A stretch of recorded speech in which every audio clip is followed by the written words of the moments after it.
Hey, welcome to another episode of 2 Minutes to Review. I'm Matt. And I'm Zach. Simple rules, the longest album review in under 2 minutes wins.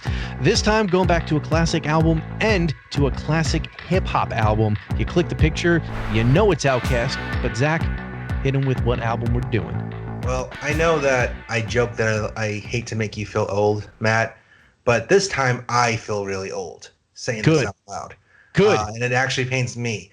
But this year, Outkast's classic fourth album, Stankonia, turns 20 years old.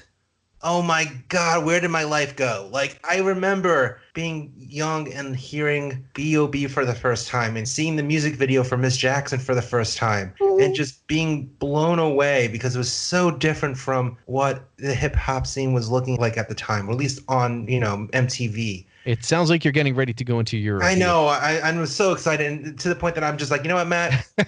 Start the clock. I want to go first.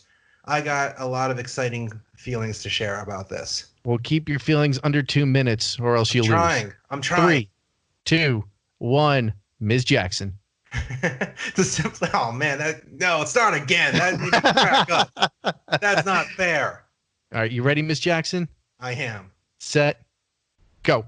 Simply put, this album proves that Andre 3000 and Big Boi made a perfect combo, with their contrasting styles of rapping beautifully complementing each other throughout this album.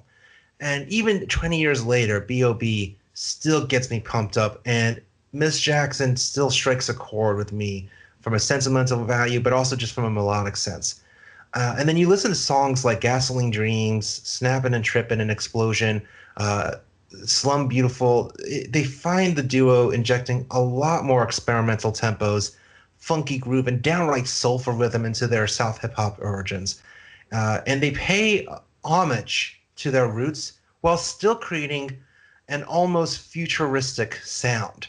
And Outkast had previously said in interviews how they sought to create an album that reflected the chaotic times that many faced at the turn of the 21st century. And to simply say, they did just that with this album. They captured a raw yet perfectly crafted energy, both musically and lyrically. And it's an album that really just took hip hop to a different level. All right, we have a time. And I'm going to give Jackson 4.5 stars.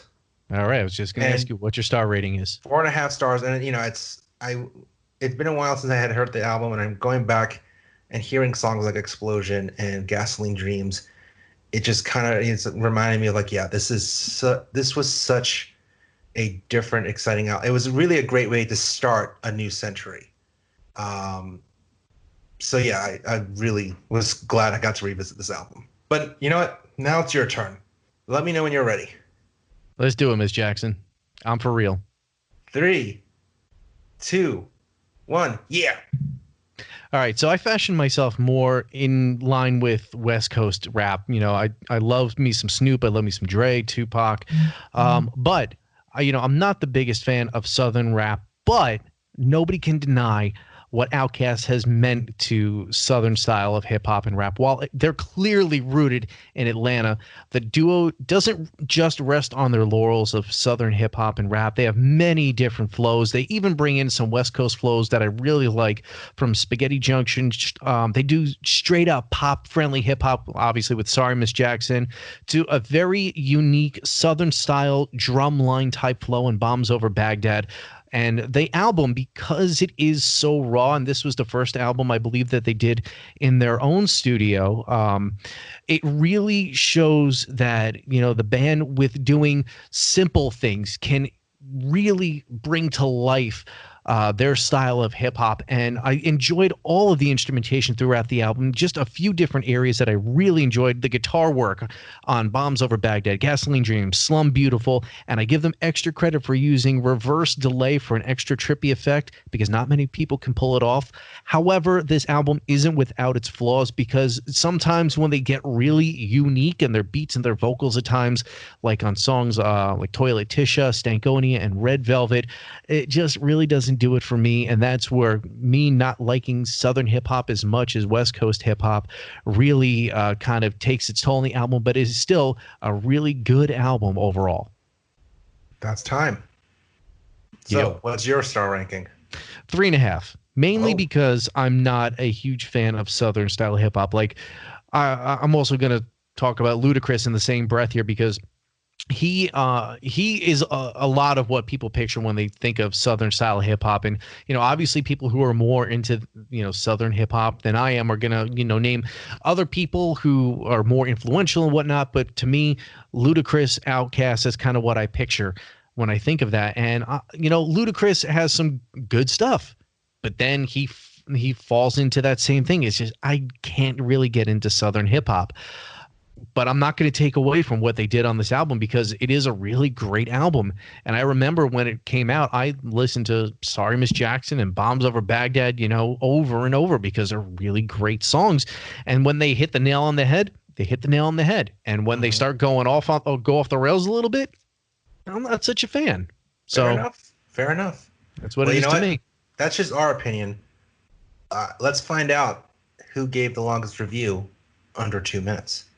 Spoiler alert, I think it's me. But, Matt, what was my time? Well, Ms. Jackson, your time. We need to find more puns from this album. I don't know. 1 minute and 12 seconds. 1 minute and 12 seconds? Bullshit. 1 minute, 12 seconds. I totally gave longer than that. No, you didn't. Bullshit. Bullshit. Because yours was at 1 minute and 37 seconds. Well, thank you. I know how to play this game better than you. That is BS. Well, you know what? I want everyone to call this BS out on social media at Epic Footnote, Facebook, Twitter, Instagram, and also let us know what you think of this album. Let us know what memories you also have from Stankonia, whether you think it's held up after 20 years, whether you agree with us, disagree with us. And thanks so much for listening, and we hope that you join us for another episode real soon. Thanks, everyone. See ya.